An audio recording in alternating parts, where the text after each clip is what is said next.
Let's bring in Congresswoman Val Demings, the Democratic nominee for United States Senate in Florida, after her big primary victory yesterday. And I still call you Congresswoman. And, you know, listen, congratulations last night. What do you think that the message that voters are sending in choosing you, in choosing Charlie Crist out of the pack of, you know, candidates that were in each of your races? What message are you hearing in these elections? Well, Joy, it's great to be back with you. And look, I could listen to our chairman, Jamie Harrison, all night when he's talking the talk that he's talking tonight.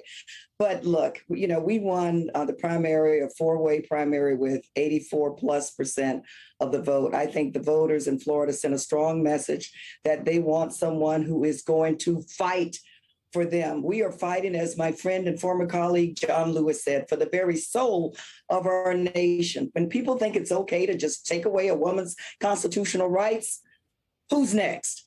And so Florida voters want a fighter. They're sick and tired of the same old politicians with the same old tired talking points, talking about what they're going to do, but leaving the majority of Florida voters out. So we're excited about last night, but we're more excited about what's going to happen in November.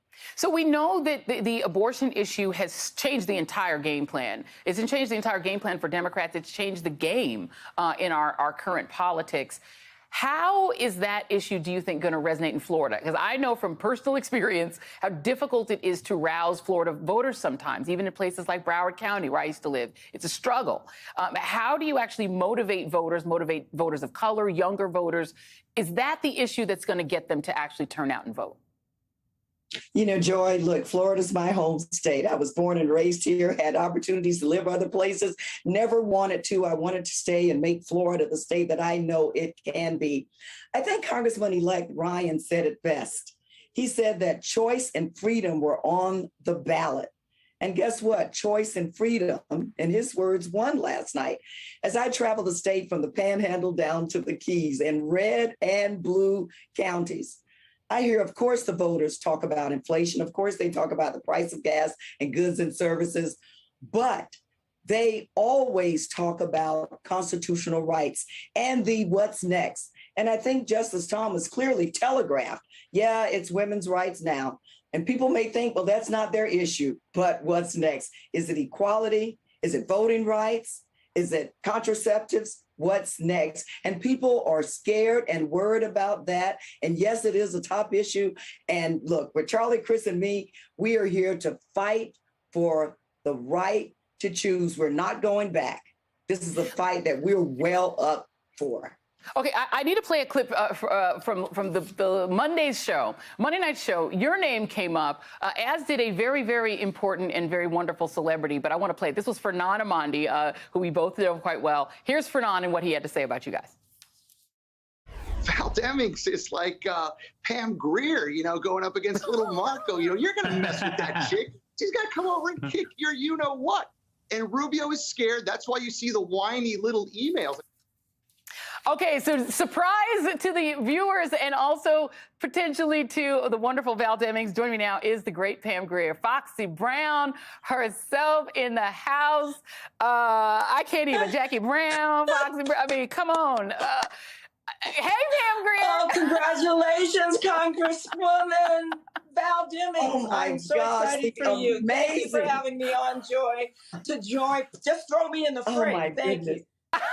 Listen, I love everything about you except that you went to East High School, because, you know, I went to Montbello in Denver, so we can talk about that later. But listen, tell me from your point of view, because the people in your position, Ms. Grier, are always important in elections because you all are motivators. People who are famous, celebrities, you guys are voices that people sometimes they won't listen to a person on TV, they may not listen to a politician, but they will listen to you all.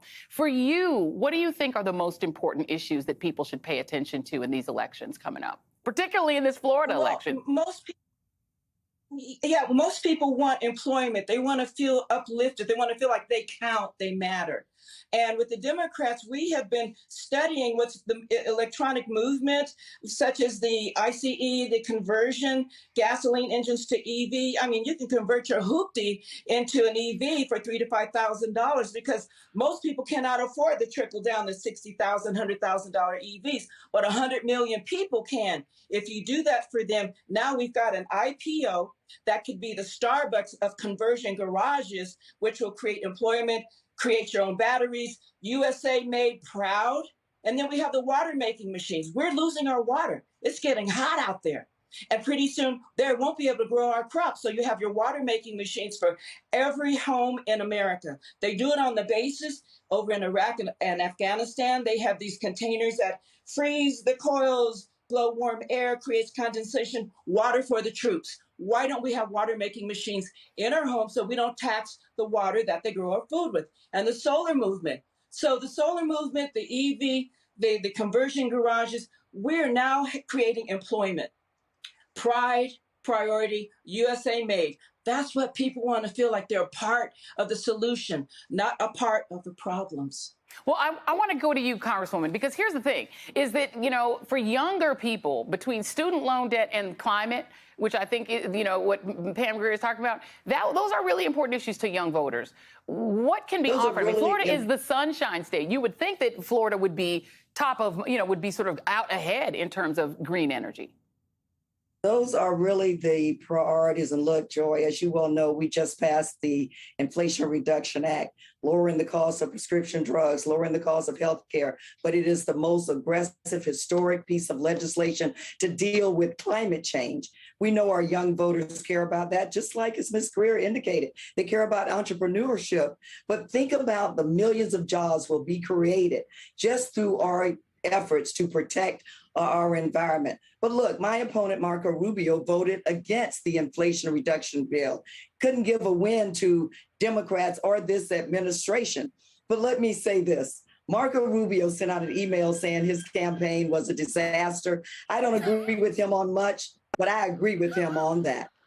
He needed money. He's a bit desperate for money, isn't it? I mean, he need big beg for it. Pam Grier, I have to ask you this. How do we motivate? I mean, young people, I think, are fired up because particularly the Roe v. Wade issue, the issue of abortion has gotten people to focus. But what else would you say to people who say, I don't know if my vote counts? They have a future. It's not the end of the world. Tomorrow is going to come.